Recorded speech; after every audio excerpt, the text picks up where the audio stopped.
훈구파와 살인파를 사화라고 이제 싸움을 사화라고 하는데 수험생분들이 이제 잘못 오해하시는 게 뭐냐면 이 사화가 고유명사인지를 알고 있어요. 이 둘의 싸움을 이야기하는 사화는 고유명사가 아니고 이후에도 사화가 여러 차례 일어나요. 뭐 신임 사화도 있고 정미 사화도 있고 일어나요. 그러니까 선비들이 죽으면 사화라고 해요. 그러니까 일반 명사 같은 개념이에요. 고유 명사가 아니고 이것만 사화가 아니고 무오사화서부터 한번 볼게요. 자, 1498년 연산군 4년에 일어난 첫 번째 사화죠. 성종 때 이제 김종직이 등용되고 이후에 살인들이 대거 등용이 돼요. 대거라기보다는 하여튼 살인들이 조금씩 삼사로 진출을 하면서 이제 드디어 사화가 터지는데 일단 요 사화는 전체 좀 앞에 배경을 좀 쭉 다 설명을 하고 나서 그러고 이야기를 좀 할게요. 자, 사초 문제인데 사초가 뭐냐면 실록의 기초 자료가 되는 초고를 사초라고 해요. 그 예문관의 사관이 쓰는 그 기록을 사초라고 하는데 김일손이 성종실록 사초에다 김종직의 조의제문이라는 글을 수록하면서 이제 난리가 난 겁니다. 자, 어떤 난리가 났느냐? 일단 이걸 설명해야죠. 자, 조의제문서부터 설명을 할게요. 김종직의 조의제문은 성종 때 쓰여진 글이에요. 성종 때. 자, 봅시다. 이 조자가 이렇게 조자를 쓰고요. 이 문자가 이제 그럴 문자예요. 자, 의제가 누구냐면 이 사람이 초나라 황제예요.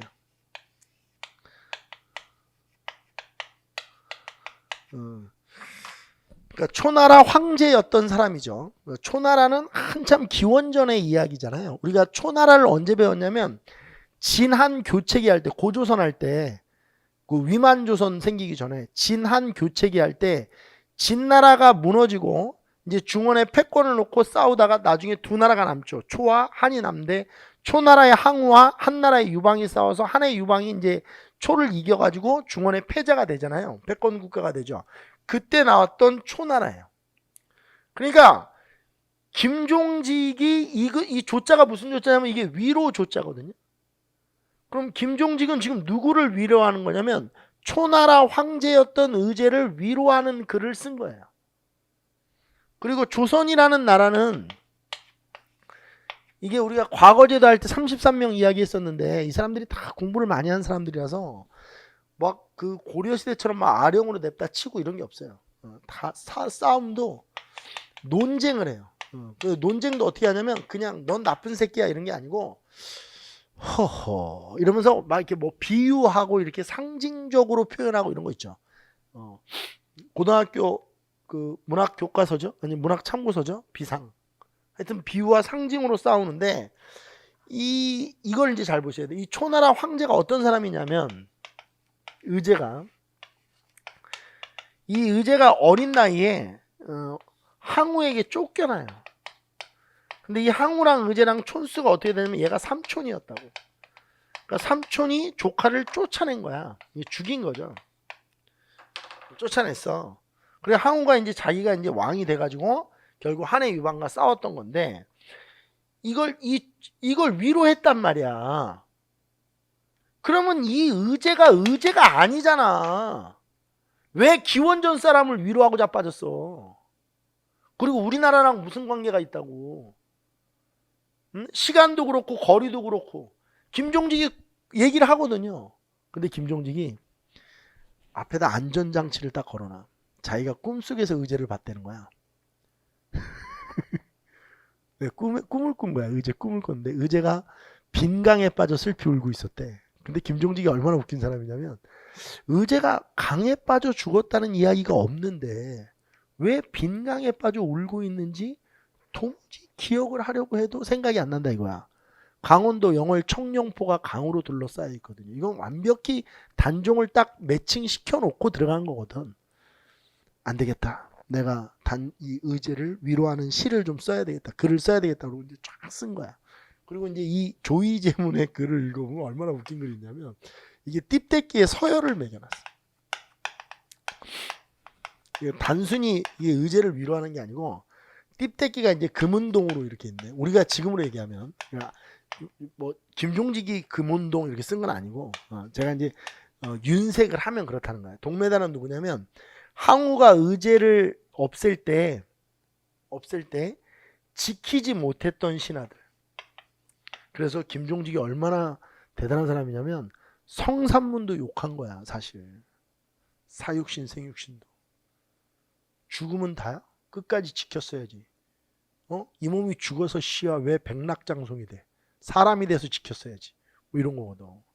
김종직이 얼마나 이 종직 이 사람이 대단한 사람이야. 이 신하들을 이제 욕한 거야. 단종을 끝까지 지키지 못했던. 그 다음에 이제 은메달은 항우한테 걸어줘요. 넌 실버 다 걸어주죠. 나쁜 새끼. 그 다음에 금은 또 신하인데 누구 신하냐? 이 항우가 의제를 칠 때 도와줬던 서포트를 해줬던 신하들. 이 새끼들이 베스트 오브 베스트 띠떼끼라는 거야. 월드 챔피언. 골드 메달. 이걸 딱 걸어줘. 그러니까 잘 생각해봐. 이게 훈구파들도 얘네들 다 공부한 애들인데 이걸 읽고 있으면 기분이 어떠겠어? 막 좋아? 내가 금메달이니까? 근데 이게 이제 얼마나 웃긴지 봐봐. 이러고 있었는데 실제로 성종 때 이 글이 쓰여지거든요. 성종 때 이 글이 쓰여졌는데 유자광이라는 훈구파 대신이 김종직을 불러놓고 한번 이 조의제문에 대해서 문책을 해요. 왜 이렇게 불손한 글을 썼느냐. 그러니까 김종직이 어떻게 하냐면 무슨 소리인지 모르겠습니다. 나는 의제가 꿈속 지금 그래도 그렇게 돼 있지만 의제가 꿈속에 나와 슬피 울고 있어서 의제를 위로하는 글을 썼을 뿐인데 이게 뭐가 문제가 되는지 저는 모르겠습니다. 그러니까 유자광이 속으로는 아이 개새끼 진짜 이랬겠지만 이걸 어떻게 할 수가 없잖아요. 왜냐면 이게 긁어부스름이라는 얘기 알죠? 이거 그냥 아무 일도 없으면 아무 일도 없게 지나가는 건데 괜히 긁으면 이게 문제가 되잖아. 이 책이 유명해지고 이 글이 유명해질 거 아니야. 많은 사람들이 무슨 내용이야 무슨 내용이야 이렇게 궁금해하고 읽을 거 아니에요. 그러니까 유자광이 덮어요. 그래서 끝나는가 싶었는데 이 김일손이 김종직의 제자거든요.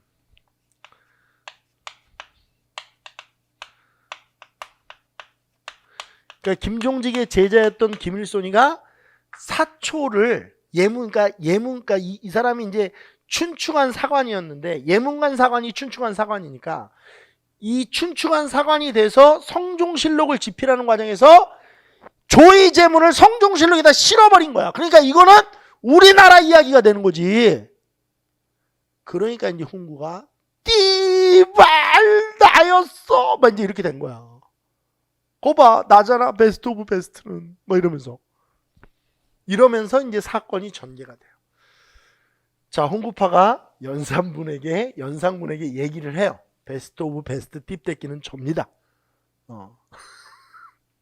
이 훈구파가 유자광 사료 때문에 좀 이름 좀 써놓으세요. 이극돈 이런 사람들이 이제 연산군에게 고발을 하죠. 아무래도 안 되겠습니다. 의도가 너무 불순합니다. 세조 그 선왕이죠. 선왕의 잘 이루어진 이 뜻을 이렇게 불순하게 이야기하는 작자들이 있습니다. 그러면서 이제 연산군은 이제 뭐 생각이 좀 짧은 사람이니까 그래 그러면서 다 죽여버립니다. 김종직은 이때 죽었었는데 부관참시를 당해. 이미 김종직은 죽었었거든요. 부관참시 뭔지 알죠? 관 뚜껑을 열고 목을 다시 치는 겁니다. 그리고 김일손은 능지처참을 당하죠. 이 글을 성종실록 사초에다 실었던 김일손은 능지처참을 당합니다. 다수의 살인들이 유배를 가거나 죽어요. 그러니까 이 김일손과 같이 있었던 그런 여러 이제 그 세력들이 있을 거 아니에요. 그 세력들은 거의 다 몰살된다고 보시면 됩니다. 유배를 가거나 죽거나 하는 거니까 다 죽어요 거의. 자 이렇게 해서 이제 한 번에 사림의 어떤 쓰디쓴 패배가 있었어요. 사림의 쓰디쓴 패배가 이제 무오사화죠. 그리고 이 무오사화는 재밌는 게 우리가 사화를 이렇게 쓰는데 사림이 화를 입었다고 쓰는데 이 사자를 이렇게 사자로 바꿔 쓸 수 있는 유일한 사화. 이렇게 되면 사초 때문에 화를 입었다 이렇게 해석돼. 가끔씩 나오기도 해요. 사자가 이렇게. 그럼 이건 무조건 무호사화입니다. 우리 무호, 갑자, 기묘, 울사사화 배우면 지금 중서이가 이렇게 설명하는 이유는 뭐겠어요? 결국 사화 구분하는 문제가 나오거나 사료 주고 사화 순서 맞추거나 이런 거 아니겠어요? 장사 하루 이틀 해. 그렇잖아. 공부 하루 이틀 해. 사화 비교하거나, 그러니까 이 사화가 뭐예요? 이렇게 물어보거나, 사료로 주고 이 사화에 대해서 알맞은 거 찾으라고 하거나, 아니면 사화 사료 쭉 주고 순서 찾거나 뭐 이런 거 아니야. 자, 갑자사화입니다. 두 번째. 갑자사화. 갑자사화는 역시 내용을 좀 써볼게요. 1504년 연산군 10년에 일어나는데요. 배경을 한번 먼저 보죠. 패비 윤씨 사건이 문제가 돼요. 이 패비 윤씨가 누구냐면, 좀 얘기가 좀 길어지는데 연산군의 생모입니다.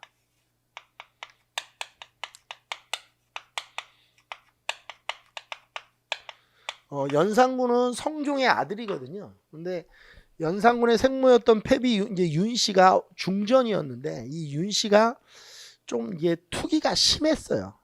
근데 성종은 또 이렇게 좀 이렇게 후궁을 많이 거느렸어요. 후궁 처소에 많이 드나들었거든요. 그러니까 이제 이런 것이 이제 이 중전과 왕의 갈등을 계속 야기시켰어요.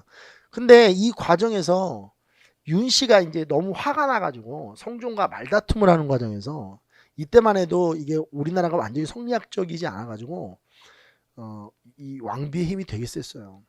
그래서 이제 말다툼을 하는 과정에서 어떻게 이렇게 했는데, 손톱으로 이렇게 손톱으로 긁으려고 하진 않았겠죠. 이렇게 다투는 과정에서 성종의 여기가 싹, 유명한 일화죠. 그래서 피가 이렇게 뚝 얼굴에서 떨어져요. 용안에서. 이걸 보고 있던 이제 내시들과 이제 궁중 나인들이 다 막 아연실색을 한 거죠. 그리고 결국 이 윤 씨는 이 사건을 계기로 폐비가 됩니다. 특히 이제 이거를 누가 두고 보지 않냐면 한명회가 주도해서 이 윤 씨는 없애야 됩니다.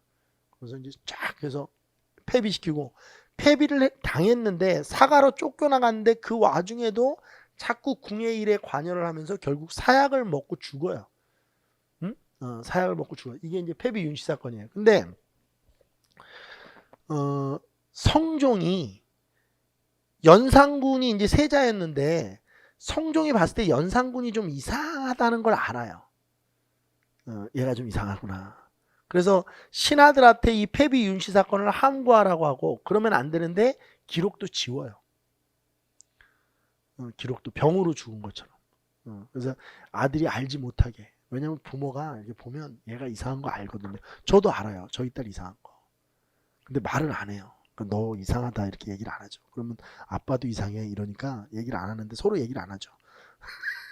근데 이상해요. 여러분들 부모님도 알아요. 여러분들 이상한지. 알죠 다. 연산군이 좀 이상하다는 걸 알아서 그랬는지 성종은 이 폐비 윤 씨의 흔적을 다 지워요. 그래서 유언도 남겨요. 죽을 때도 이 폐비 윤 씨 사건을 신하들이 절대 함구해라, 아는 사람들은. 그리고 유언까지 남기고 죽었는데, 우리가 꼭 이제 이런 새끼들이 등장을 하잖아요. 임사홍이라는 새끼가 이걸 이제 연산군한테 꼬바릅니다.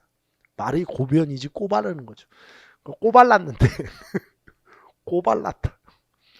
아, 정말 진짜 수업 질 죽이지 않아요? 임사홍이 꼬발랐는데, 임사홍이라는 사람은 왜 꼬발랐느냐? 이게 보니까 지금 연산군 이 주위에 있는 고위 대신들이 다 그 사건과 직간접적으로 연관돼 있는 애들이야. 그러니까 연산군의 그 성종으로 봤을 때 이걸 알면 연산군이 가만히 안 있을 거야. 그럼 얘네들 다 죽일 거거든. 없애거나. 그럼 이제 자기가 오히려 이쁨을 받고 관직에, 높은 관직에 등용되겠지라고 해서 이제 꼬바른 거예요. 뭐 역시 임사홍의 생각대로 돼요. 근데 나중에 임사홍도 거의 뭐 재미를 못 봐서 그렇지 아무튼 다 죽어요. 폐비 윤씨 사건을 연산군에게 이제 보고를 했는데, 폐비 윤씨 사건의 관련자들을 다 처벌해요. 이때 폐비 윤씨를 죽이는데 가장 앞장섰던 사람이 누구라서 한명회였죠. 한명회는 이때 죽었거든요. 근데 한명회가 부관 참시당해요. 이 훈구 살인 모두 피해를 당하거든요, 사실. 이 관련자 중에서 한명회가 부관 참시를 당합니다.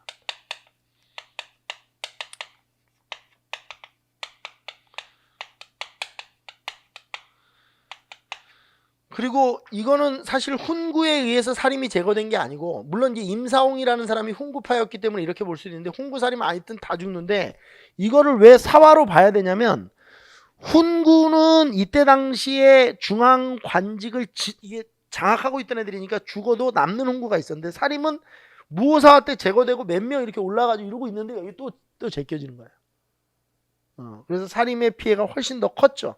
이제 비율로 보면. 그러니까 훈구 10명 죽고 살인 10명 죽었는데 살인은 10명밖에 없었으니까 다 죽은 거야. 한명회가 부관참시당하고 관련자들이 다 처벌됩니다. 근데 여기서 재밌는 게 우리 관상이라는 영화를 보면 그 김희성이라는 배우가 한명의 역할을 하는데, 제가 이제 개인적으로 김희성이라는 배우의 그 연기 스타일을 좋아해요. 근데 그 김희성이라는 배우를 보면 연기 참 잘하거든요, 그 사람. 부산행이라는 영화 보면 죽이고 싶잖아요, 그죠? 죄송합니다. 갑자기 감정이 확 이입돼가지고요. 근데 이제 그 김희성이라는 배우가 한명의 역할을 했는데, 한명의 역할도 참 잘했던 것 같아요. 제가 여태까지 사극이나 이런 데서 봤던 한명의 중에서 가장 한명회스러웠던 것 같아요.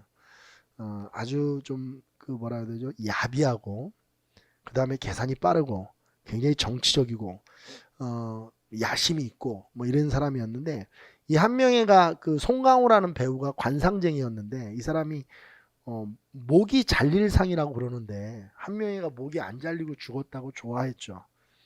그게 이제 이거예요. 결국 목이 잘리죠. 영화가 잘 만들어진 거예요. 그러니까 그냥 재미를 위해서 만든 영화가 아니고, 고증을 해서 잘 곳곳에 잘 고증 자료를 배치해서 만든 영화입니다. 영남살인은 거의 몰락해. 물론 이때 몰락했기 때문에 사화라고 한다는 거예요. 영남살인은 나중에 또 올라와요. 이 담쟁이 더 계속 올라오는 거야. 이후에 이제 연산군이 좀 미치죠. 이게 여러분들께 이제 이거를 이제 뭐 호사가들은 피맛을 봤다 이렇게 얘기하는데, 그렇게까지 표현할 건 아닌 것 같고, 연산군의 성정을 봤을 때 좀 이렇게 불안정했어요. 이 사람이 뭐 좀 병 뭐 이런 게 있었던 것 같아요. 그러니까 뭔가 불안장애도 있었고, 그리고 좀 포악성이 있었어요, 원래부터. 아버지 그 아끼는 막 사슴 이런 거 뛰어노는데, 이 사슴을 막 활로 쏴서 어렸을 때부터 죽이고 이래가지고, 하여튼 폭정이 이제 시작이 되는데, 이 폭정의 대표적인 예들을 좀 한번 볼게요. 이게 이제 흥청이 설치돼가지고, 거기 밑에다 써놨어요, 제가. 흥청이 설치돼, 흥청. 이거 없구나. 여기 옆에다 쓰세요. 연산군의 폭정 옆에다 여러분들 가로치고 흥청이 설치돼. 흥청이 뭐냐면 그 전국에 있는 그 기생들 있죠, 관기들을 한 곳에 모아가지고 싹 다 빨개 벗기고 지도 빨가벗고 놀아요. 이걸 흥청이라고 그래요. 흥청. 그러니까 관기들 중에 좀 얼굴 반반한 애들을 뽑아가지고 흥청이라는 곳에 넣어가지고 밤마다 싹 다 홀딱 벗기고, 그러니까 나체로 노는 거죠. 술 마시고 신하들도 불러서 나체로 놀아요.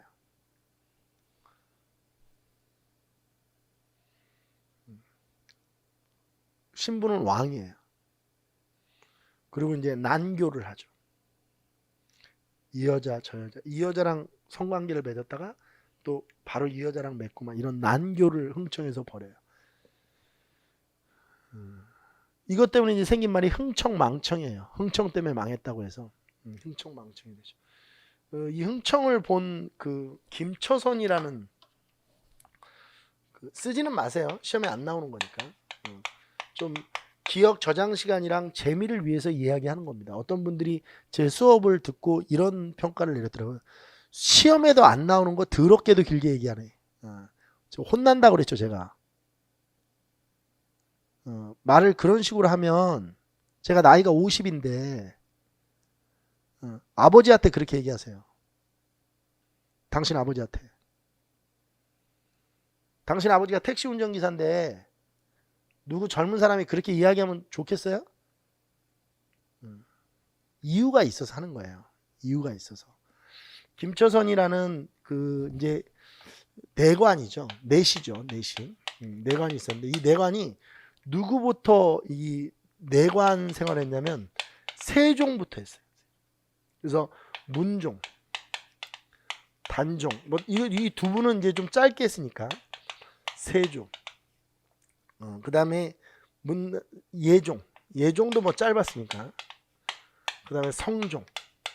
그 다음에 연산군 때까지 지금 내관을 하고 있었던 거예요. 세종 말년에 시작을 해서 너 같은 왕은 내가 처음 봤다 이러면서 면전하다 대고 욕을 해요. 물론 죽을 각오를 한 거죠. 그래서 이제 막 연산군이 부들부들 떨면서 그 자리에서 막 칼로 쳐서 죽여버리거든요.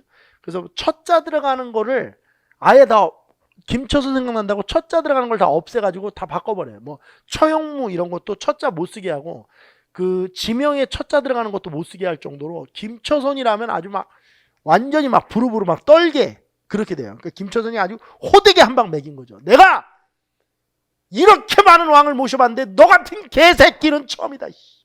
이렇게 얘기하는 거예요. 지금으로 얘기하면 물론 개새끼라고 하진 않았어요. 하여튼 그렇게 얘기를 했답니다. 그러니까 흥청이 일반 사람들이 봤을 때는 지금도 마찬가지일 것 같아요. 얼마 전에도 뭐 성매매 사범들 이렇게 단속돼 가지고 어린 그 여자 학생들 뭐 이런 고등학생들 잡아다가 불법적으로 성매매하고 뭐 헬퍼 집 나온 가출 소녀들 이렇게 도와준다고 하면서 나중에 죽어서 그 원한을 어떻게 갚으시려고 합니까? 참 어떻게 인생을 그렇게 삽니까? 한 번 사는 인생을. 흥청이 설치돼요. 흥청망청이라는 말 들어봤죠? 이거. 그다음에 신원패도 되게 웃긴데 신하들에게 이제 말하지 말라고 말 그대로 폐차를 채워요. 근데 신원패의 내용 제가 읽어드릴게요. 너의 입은 그러니까 이 팻말이 그렇게 돼 있어요. 너의 입은 화를 부르는 문이요.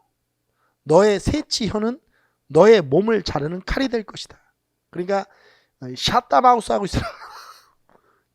입 쳐닫고 있어라 이런 거거든요. 신하들은 왕한테 간언을 하기 위해서 왕 옆에 있는 거예요.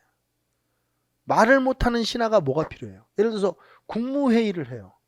대통령한테 말하려고 장관들이 앉아있는 거 아니에요? 장관들한테 말 처하지 마라. 뭐 쪽지로 전달해라. 누가 그랬다며요? 대면 보고를 하지 마라. 서류로 보고해라. 서면 보고해라. 신원패를 채용해 놓은 거죠.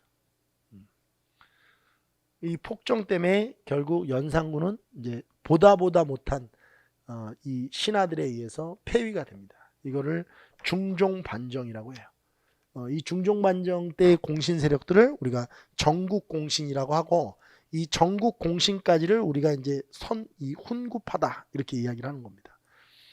중종반정으로 연산군이 폐위돼요. 그러니까 1504년에 갑자사화가 일어나고 2년 뒤에 연산군은 폐위된다 이렇게 보시면 돼요. 그리고 다시 한번 이거를 왜 이 갑자사화를 왜 사화로 보느냐? 아무튼 무사화 이후에 무너졌던 사림이 조금씩 다시 세력을 성장하고 있었는데 다시 쓸려 나갔다 이렇게 보시면 됩니다.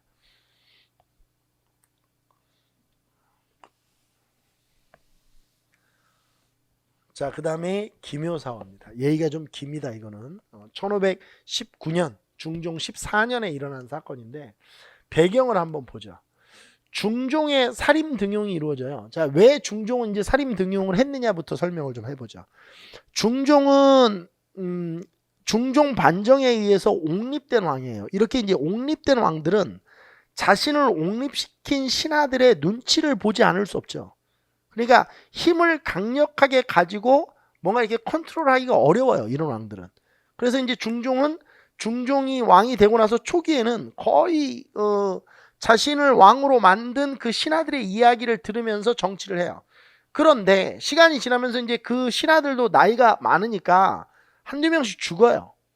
그리고 이제 주요 세력들이 죽으면서 중종도 정치를 하면서 이제 뭔가 왕으로서의 지위를 회복해야 되겠다는 생각을 하죠. 근데 항상 이야기하지만 이 정치 세력을 견제하기 위해서는 다른 정치 세력이 필요해요. 신진 정치 세력이 필요하다고요. 그래서 등용을 시켜요. 사림을. 다시. 근데 이 사림이 등용되면서 이때 중종에 의해서 바로 정암 조광조가 이제 등장을 하는 겁니다. 이러면서 정암 조광조의 개혁 정치에 의해서 훈구사림이 갈등을 빚는데, 왜 정암이라고 써놓으세요. 호를. 정암 조광조의 급격한 개혁 정치에 훈구가 반발하는데, 조광조의 개혁 정치는 훈구의 비위를 너무나도 건드려요. 자, 하나씩 조광조가 하는 모든 일은 그 타겟이 훈구를 다 향해 있어요. 전개를 한번 보죠. 훈구파가 굉장히 이제 불만을 갖죠. 그리고 훈구파 중에서 이제 홍경주, 남곤 이런 사람들이 주초 위양 사건이라는 걸 일으켜요. 결국 여러분들 많이 들어보셨는지 모르겠는데, 이 주초 위양이 뭐냐면, 이게 주자고 이게 초자예요. 그 다음에 이게 위왕인데, 그러니까 이게 이제 원래 우리가 그 한자로 가지고 이게 격자나 이렇게 붙임자를 만들어 가지고 말을 만드는, 우리 18자 도참설 이런 거 기억나죠? 이자겸의 난 때. 그렇죠? 이게 이렇게 되면 오얀리가 된다고 그랬잖아요. 그렇죠? 이 씨가 왕을 할 것이다 뭐 이렇게 되는데, 이게 이제 주초라는 게 뭐냐면, 이 초가 이쪽으로 붙으면 이게 조가 돼요. 그래서 조위왕 이렇게 되는데, 조가 왕을 하려고 한다 이렇게 되거든요. 근데 이걸 어떻게 일으켰냐면, 이제 갈립에다, 큰 잎사귀 있는 데다 꿀을 이렇게 이제 발라놔서 이 저기 벌레들이 이렇게 파먹도록 해놨다는 거죠. 그러면서 이제 지나가다가 중종이 앞에 있는데, 전하 이게 무슨 괴이한 일입니까? 이러면서 이제 뭐 그걸 꺾어서 보여주고 그랬다는 거야. 떼서. 지랄들하고 있어. 그리고 중종도 이거 보면 모르겠어요. 다 알지. 무슨 아메바들도 아니고. 그잖아. 무슨 벌레가 이렇게 파먹어. 무슨 신의 계시입니까? 이랬대는데 말도 안 되는 소리고.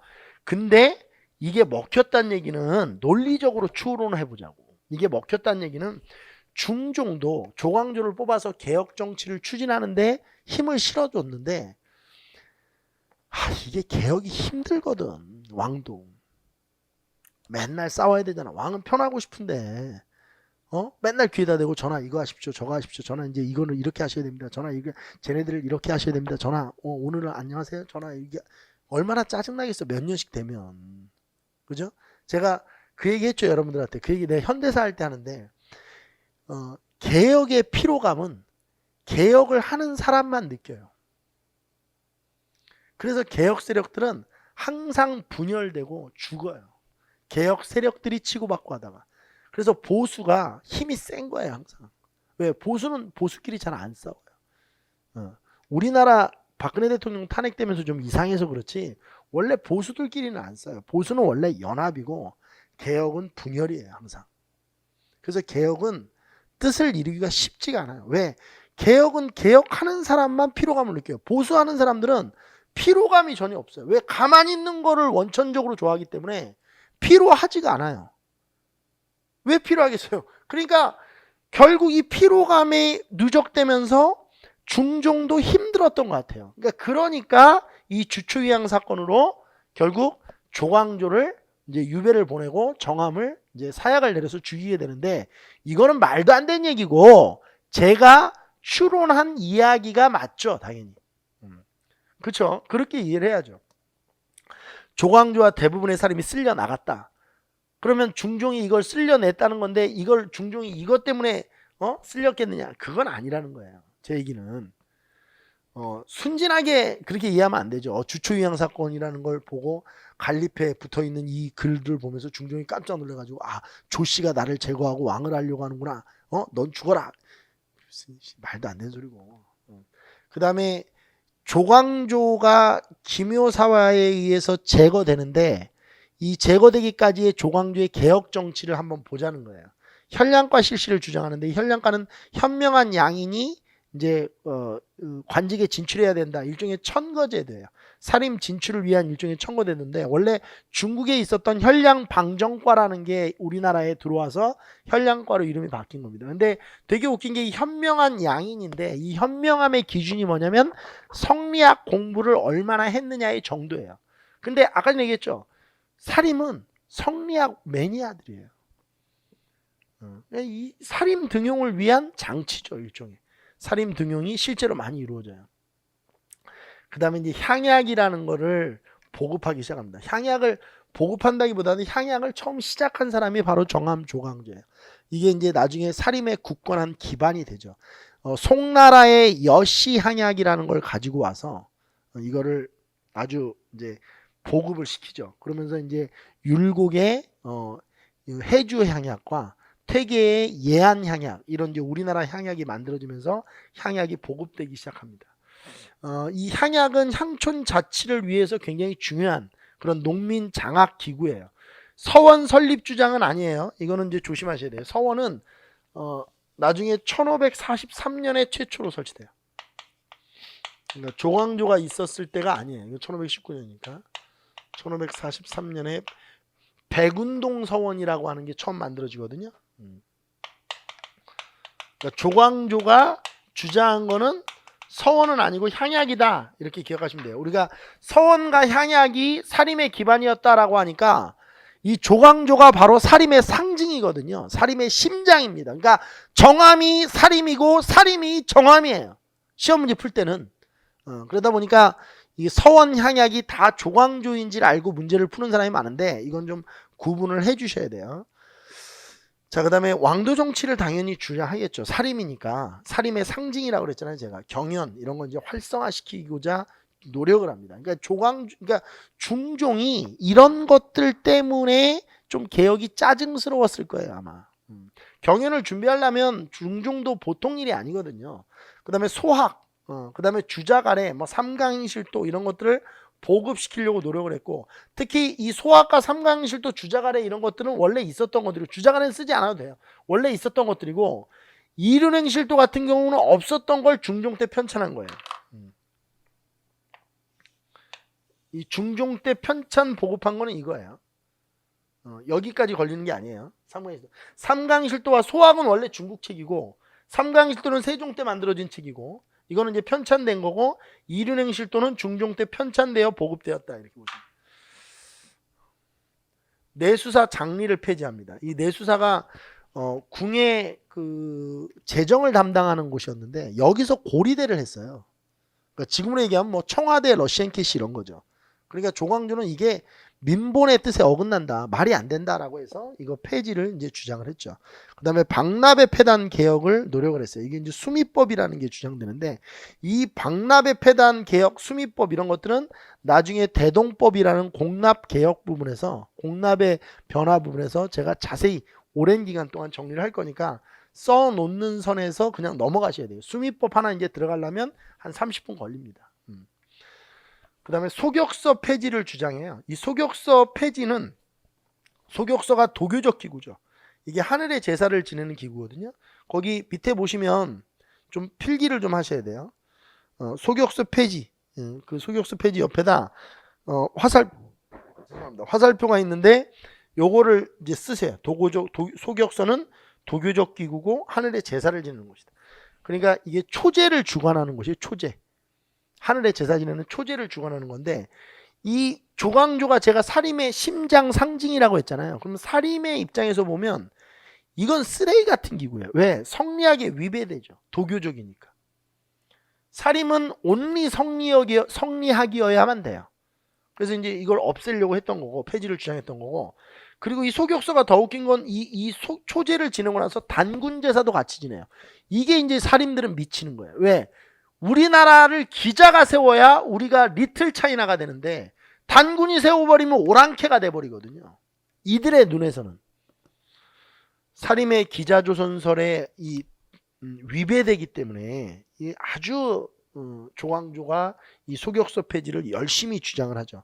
실제로 이건 쓰지 마세요. 나중에 더 헷갈려. 소격서 폐지를 주장한 거예요. 그냥 소격서를 폐지한 게 아니고. 그리고 실제로 소격서 폐지가 주장되면서 소격서가 유명무실하대요. 그런데 소격서라는 기구가 완전히 없어진 건 선조 때거든요. 그러니까 쓰지 마시라고. 그렇게는 안 나오니까. 그러니까 그냥 소격서 폐지 그러면 중종, 조광조 이렇게 연결해 놓으시면 돼. 그 다음에 위훈삭제인데 사실 이게 이제 결정타예요. 자, 제가 전국공신 얘기했죠. 중종반정을 통해서 중종이 왕이 되고 연산군이 폐위됐는데 연산군이 어떻게 폐비가 되니? 중전이니? 하여튼 연산군이 이제 폐위가 된 사건이 이제 중종반정인데 중종반정의 공신들을 우리가 정국공신이라고 해요. 근데 이 중종을 왕으로 앉힌 실제의 전국공신은 기록상으로 이렇게 세보면 16에서 한 18명? 많게 보면 18, 적게 보면 16명이에요. 근데 실제로 공훈을 받은 사람들을 보면 전국공신을 보면 170명이 넘어요.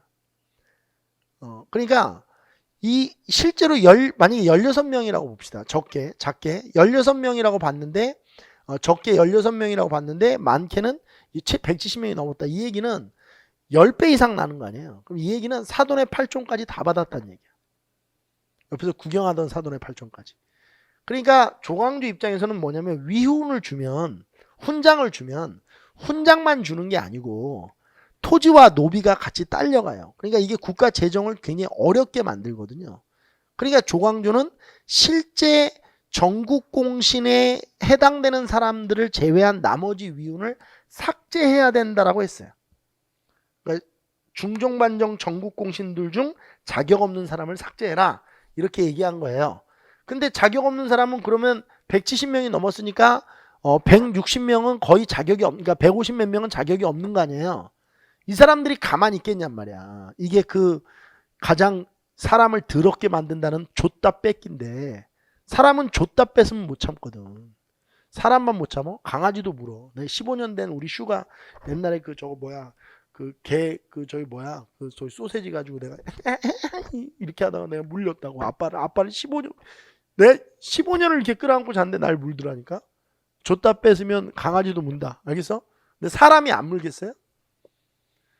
결국 이제 이게 결정타가 돼서 기묘사화가 일어난 거예요. 그러니까 이 위훈 삭제 사건이 있은 얼마 후에 주초위양이 일어난 거거든. 이해되셨죠? 자, 결국 이제 이렇게 쓸려 나간 조광조를 비롯한 조광조를 중심으로 했던 이 살인 세력들, 그러니까 현량과로 진출됐던 이 살인들, 이 사람들을 우리가 기묘살인이라고 해요. 기묘살인. 그러니까 기묘살인들은 기묘사화에 의해서 기묘하게 이제 죽은 거죠. 조광조의 기묘한 죽음? 좀 유치해? 뭐 유치해. 조광조의 기묘한 죽음 이렇게 외워. 기묘사화가 나오면 조광조예요. 조광조. 조광조. 자, 이렇게 해서 이제 쓸려 나간 살인들이 다시 재기를 해요. 살인은 계속 올라오는 거야. 계속 올라오는 거야. 왜냐면 숫자가 많으니까 일단. 그리고 시간이 지나서 을사사화가 또 터집니다. 을사사화는 1545년 명종 직위년에 터지는데 이 을사사화를 이해하기 위해서는 또 배경이 좀 필요해요. 배경을 좀 알아보죠. 중종이 있었는데 중종의 원래 왕비가 장경왕후예요. 장경왕후 빈데 이 장경왕후가 병으로 돌아가세요.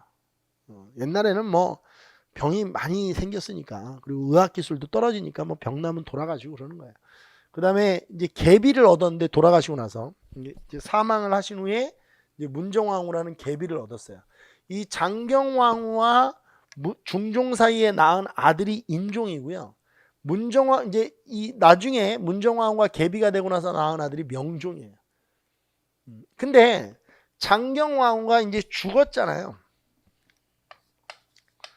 이 사람이 돌아가셨으니까 인종이 다음 왕이 돼야죠. 세자니까 이렇게 됐으니까 큰 아들이니까. 근데 이 유님이 누구냐면 장경왕후의 오빠예요. 그러니까 이 오빠니까 조카죠. 외조카. 이 외조카의 뭐라고 해야 되나 이제 후견인이 돼요. 그래서 이제 세자 교육을 유님이 맡아서 시켜요. 그래서 이제 교육도 시키고 뭐 거동이나 이런 것들도 다 이제 왕실 교육도 유님이 맡아서 시키고 해주죠. 그래서 중종이 뭐 이게 했어요. 근데 문제는 중종이 이제 좀 몸이 안 좋아지니까 인종을 세자로 책봉을 하려고 딱 하는데 문제는 뭐였냐면 문정왕후도 아들을 낳았거든요. 근데 명종은 물론 이때 되게 어렸죠. 아이였죠. 근데 문정왕후의 남동생이 있었어요. 이 사람이 윤원영이라는 사람인데 이 사람은 이제 장경왕후의 오빠고 이 사람은 문정왕후의 동생이에요. 남동생인데 윤원영이 중종한테 건의를 해요. 지금 현재 중전이 문정왕후이기 때문에 문정왕후를 봐서라도 명종에게 이제 이 아들에게 기회를 줘봐야 되는 거 아니냐, 테스트는. 너무 이렇게 일률적으로 딱 정해버리면 문정왕후께서 좀 뭔가 속상할 수도 있지 않겠느냐. 이게 윤원영의 이 얘기가 뭐 이게 뭐 허무맹랑한 이야기냐, 그렇지 않아요. 실제로 중전의 포지션을 봤을 때 중전의 얼굴을 봐서라도, 왜냐면 장경왕후는 죽었으니까 중전의 얼굴을 봐서라도 중전이 낳은 아들, 새로운 계비가 낳은 이 아들에게 기회는 줘봐야죠. 그래서 윤원영이가 인종의 세자책봉에 대한 브레이크를 딱 걸어요. 그러니까 이제 유님이 씨발 이거 봐라 이렇게 돼요. 물론 씨발이라고 하진 않았겠죠. 이것 봐라 이렇게 됐어요. 그런데 중종이 이제 사망을 해요. 이 상황에서. 그래서 인종이 그냥 왕이 돼요. 인종이 왕이 돼요. 근데 인종이 왕이 돼서 2년도 안 돼서 죽은 거야.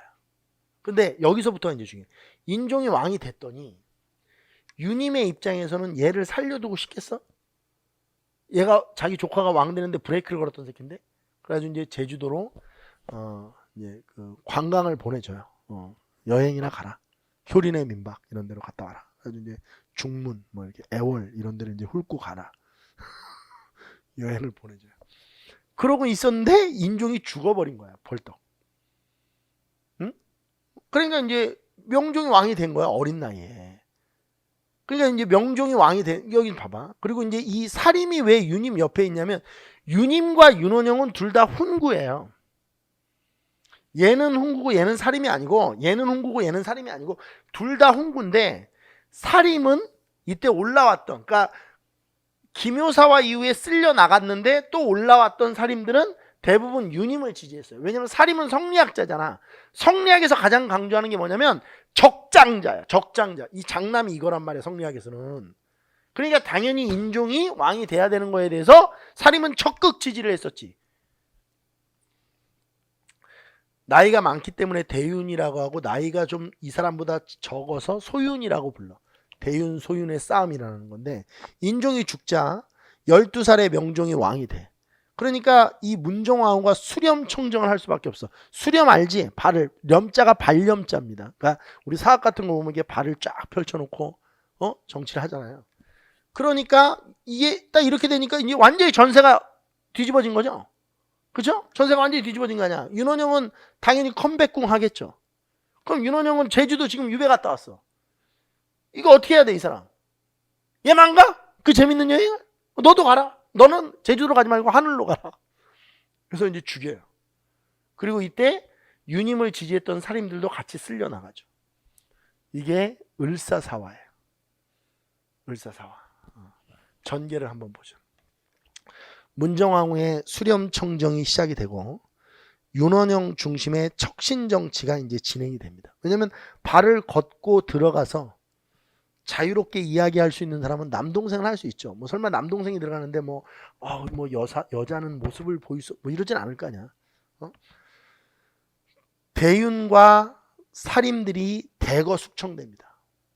윤원영 중심의 여기서 척신정치라고 하는 말은 외척이 정치를 하는 걸 척신이라고 해요. 외척이 중요 신하가 돼서. 그러니까 뭐 예를 들어서 지금 외척이잖아요. 문정왕후의 남동생이니까. 그러면 예를 들어서 명종의 입장이면 외삼촌 아니야? 외삼촌이 뭐 영의정, 우의정 이런 거 돼가지고 정권을 가지고 정치하는 걸 척신정치라고 해요.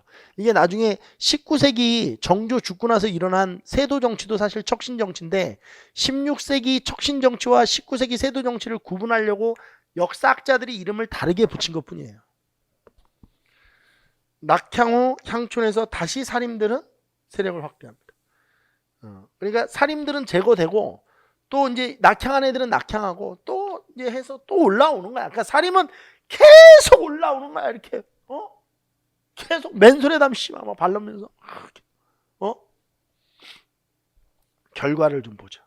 결과는 16세기 수치체제 문란이 시작돼요. 왜 그러냐면 제가 매번 얘기하지만 이렇게 한 명이 권력을 다 쥐면 한 명이 권력을 쥐면 그 한 명에게 줄을 서야 되고 그 줄을 쓴다는 개념이 뭐냐면 매간매직이 일어나요. 인사권을 얘가 다 갖고 있죠. 그럼 얘한테 뇌물을 줘야 될 거 아니야. 우리 옛날에 최순실 사건 말잖아. 뭐 백도 사줘야 되고, 돈도 좀 줘야 되고, 뭐 아는 사람 기업들도 이렇게, 그 뭐야, 기업들 기부도 해야 되고, 막 얘한테 바쁜 거야. 말도 씨발 사줘야 되고. 그러면 예를 들어서 메간 매직을 볼 때, 메간 매직은 간단하거든. 내가 예를 들어서 윤영한테 2억을 주고 수령자를 하나 얻었어. 그럼 내가 아메바도 아니고 내가 이 2억을 수령하면서 뽑아내야 되잖아. 그러니까 이렇게 되는 거야. 이 결과 농민들의 생활이 어려워지고 이 농민들의 생활의 어려움을 보여주는 구체적 인물이 등장해. 그 사람이 도적 임꺽정이야. 임꺽정이가 명종 때 등장하죠. 이 사람은 이제 백정 출신이고 나중에 우리가 조선의 3대 도적도 공부할 거거든요. 연산군 때 홍길동, 허균의 소설이었던, 그 다음에 명종 때 임꺽정, 그 다음에 숙종 때 장길산. 특히 명종 때 임꺽정과 숙종 때 장길산을 비교하는 문제가 많이 나오거든. 명종 때 임꺽정은 백정이고 숙종 때 장길산은 출신이 광대예요. 구월산을 본거지로 해서 활동했던 도적이다. 그럼 이렇게 임꺽정과 같은 유명한 도적이 나타날 정도로 그때 당시에 사회 분위기가 엉망이었다라는 거예요. 엉망이었다. 자, 이렇게 해서 이제 을사사화를 끝으로 우리가 이제 사화를 마무리하시면 됩니다. 그리고 이제 여기서 중요한 건 우리가 명종 다음에 이제 명종 때 이게 직인년이니까 명종 때 이후에 윤원영 중심의 척신 정치가 계속 되죠. 그리고 이제 선조가 딱 왕이 됐어요. 선조도 17살에 왕이 되는데 선조가 딱 왕이 되면서 선조가 제일 먼저 해야 될 일은 이 척신 정치를 끝내는 거예요. 그래서 척신 정치를 끝내라고 살인들을 대거 등용하면서 붕당 정치가 시작되는 거예요. 근데 이제 문제는 뭐냐면 살인을 대거 등용한 이유가 척신 정치를 끝내라고 한 건데 살인들은 이 명종 때 다시 등용돼서 활동했던 애들이 있었거든요. 그러니까 척신 정치와 이렇게 이게 끈이 연결돼 있던 애들이 있단 말이야. 이 살인들을 기성살인이라고 하고 선조 때 척신정치 청산을 위해서 새롭게 등용시킨 살인들을 신진살인이라고 해. 그러니까 명종 때 계속 정치를 했던 사람들, 이 사람들을 기성살인, 이 사람을 신진살인이라고 하는데 이 기성살인이 서인이 되고 얘네가 동인이 되면서 풍당정치가 시작되는 거야. 그럼 중서이가 지금 뭘 얘기하냐? 사화의 끝과 붕당정치의 시작 지점을 어떻게 연결고리로 만들어야 되느냐? 척신정치 청산이야. 을사사화 이후에 척신정치가 시작되잖아. 선조 때 척신정치 청산을 하면서 붕당이 생긴 거야. 나중에 붕당정치 출현은 나중에 선조 때 다시 정리를 합니다. 자, 이렇게 해서 우리가 무오, 갑자, 기묘, 을사사화를 정리를 했고 문제 유형 다시 한번 얘기하죠. 사료를 주고 이게 어떤 사화인지 찾고 관련자 인물 찾는 문제가 나오고 이도 저도 아니면 그냥 사건 사료들 주고 쭉 나열해서 시간 순서대로 무오, 갑자, 기묘, 을사사화, 무오, 갑자, 기묘, 을사사화 이 순서 잘 알고 있느냐 이거 물어보는 문제가 주류를 이룬다. 그래서 사화의 전개 그 밑에 보면 그 사료 읽기 코너들도 있는데 그것도 아주 주요 사료니까 잘 읽어보시고 잠깐 쉬는 시간 갖고 조선의 대외 관계로 넘어갈 건데 이 순서를 잘 보셔야 돼. 이게 지금 이렇게 되면 우리가 이제 붕당 정치를 딱 시작하면 좋잖아. 이게 사화가 끝나면 붕당 정치를 하면 좋은데 이렇게 하면 붕당 정치를 하다가 애로 사항들이 생겨. 애로점들이 생기거든. 이 대외 관계를 호란사까지 끝내놓고 그러고 나서 붕당 정치를 들어가면 아주 유연하게 치고 들어갈 수가 있어요. 그래서 중서기가 이렇게 편제해 놓은 이유가 있으니까 이대로 좀 학습을 하시면 여러분들이 조선사를 공부하시는데 효율성이 극대화될 수 있으니까 요대로 좀 해주시면 좋겠어요. 잠깐 쉬는 시간 갖고 조선 초기 전기의 대외 관계를 정리를 좀 해볼 수 있도록 하겠습니다. 잠깐 쉬겠습니다.